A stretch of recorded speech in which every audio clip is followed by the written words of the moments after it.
goes from June 14th, 2025 to today, February 26th, 2026. So that is 9 months collected in this little book, and this is like the 12th journal I filled or something, I don't know.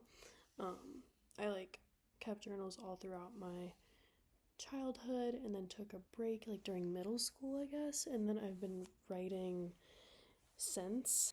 I'm gonna go through this and talk about my favorite entries and what I've learned throughout this time, but I just wanted to film this right now because I just finished this.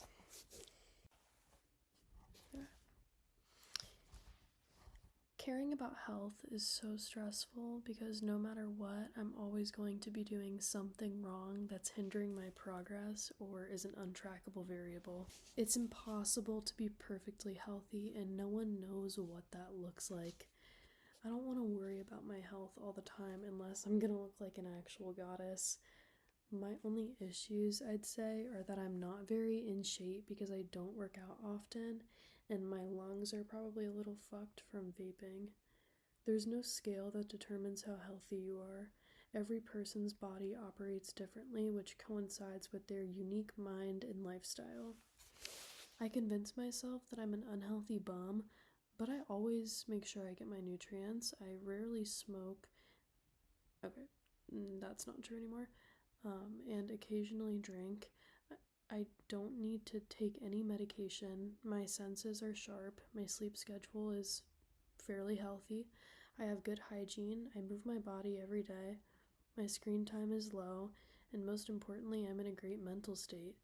The only reason why I ever feel like I'm doing something wrong is social media, making everyone's lives seem simple, making everything look right and wrong. Oh my god, I literally just made a video about that. Oh my god. It's so hard to find the balance between caring and letting it consume me. Not that it really does, but I constantly fear that it will. It's so weird watching my family get older. Aging is a beautiful thing to a point. All the grandparents are getting so old, it's sad. And all the parents are on their way to looking like grandparents. Me, Emma, and Mallory, my second cousins, are literally adults, and our little brothers are not little at all anymore. I've been hanging out with the fam a lot recently, and these things are so hard to ignore. I was sitting on the patio with my family on Saturday night and realized that I am now one of the family members that sits on the patio and talks. I don't run around in the yard or have other kids to play with anymore. Okay, this one is very important to me. The only real impact you can make in this world is through connection with other people. If there are people in your life that could grow from connecting with you, then why not give them that opportunity? When I see people across the country or world struggling, I tend to ignore it, which some people may think is fucked up. But it's because I want to give my emotional energy to the people directly in my life. Because if I can't find unconditional love for the incredibly unique and complex people that have been placed in my life, then I would have absolutely no insight to determine what it means to be a good person. When I say this, I am referring to the amount of people that give into hate and don't see the importance of spreading love. I believe that the only real proof of empathy and the only kind of real empathetic experience that makes you a better person is to not give up on the people that are put in your life. Never letting yourself believe you are better than them or any more deserving of love than they are. And I wrote down here, don't let social media or society in general convince you or teach you what's right and wrong, good and bad. Those are things you can only learn from personal experience. So I was listening to this song, Kill 'Em With Kindness by Selena Gomez, and I'm just like, God, not only did that song, engulf me when it came out, I mean, it still just, hits me, in the heart because it moved me so much as like a 10-year-old or whatever, and it inspired me, and it still does every day. And I wrote this. I get not wanting to surround yourself with people that bring you down, but above that, we need to learn how to separate ourselves from the situation, remove our egos, and refuse to let the negativity of others bring us down. View hanging out with a bad person as you bringing the light back into their life. Being around hurt/broken people is incredibly draining, but allowing yourself into their world makes you see life through a new lens. Learning to love something you once used to run from is empowering, and learning to love someone you used to run from multiplies the love and compassion in your life in a real, beautiful, and vulnerable way, which is even more empowering. I said I just paused in the middle of cleaning menus to write this. Yeah, I was at work when I wrote that.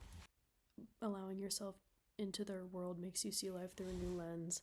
I also said makes you realize that their life is just as complex as yours. Sonder. Yes, that's the word. But yeah, I really hate I really hate when people underestimate me. So I hate underestimating people. I hate simplifying people. I hate giving up on people. I really just feel like the people that are put in our lives are meant to be in our lives for a reason. We are not connected to the billions and billions of people across the world. Focus on what you can control, the relationships that are directly in front of you. Yeah. Okay, this one is very vulnerable and raw. So, because I'm constantly trying to figure out/understand why the world is the way it is and why I am the way I am, I have found so many things to resent about the people around me. So many things that don't get talked about by society, and it builds up a bit of an ego for me. In a way, and at my age currently, I think that my confidence in my ability to nuance is healthy because I've proved to myself time and time again that it's worth it to not settle for one finite answer. Sometimes I talk to people like I know better than them, which hurts me to reflect on, but I refuse to beat myself up about it because I know my intentions, and the people that don't know me. That takes a huge weight off of my shoulders. Let them theory. Also, it is impossible to be yourself if you're actively on social media. That's just something else I was thinking about. Good night. It's so frustrating that even though I'm getting a night's worth of sleep, I still wake up feeling like I never reset. It feels like my brain runs at full dreaming speed every night, and I feel emotionally drained and confused every morning. Also, on the way to class, I was just thinking about how awesome my life is here compared to high school.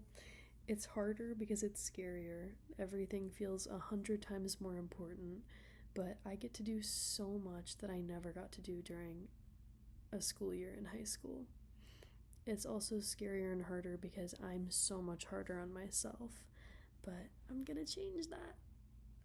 That was in September, and I literally just wrote about being hard on myself again. So I saved this Instagram reel of a girl named Becca talking about political rage bait and how it's all part of an engagement-based algorithm that makes you hate people. Yeah, that's true. She might be an idiot. I don't know. I have no idea who she is.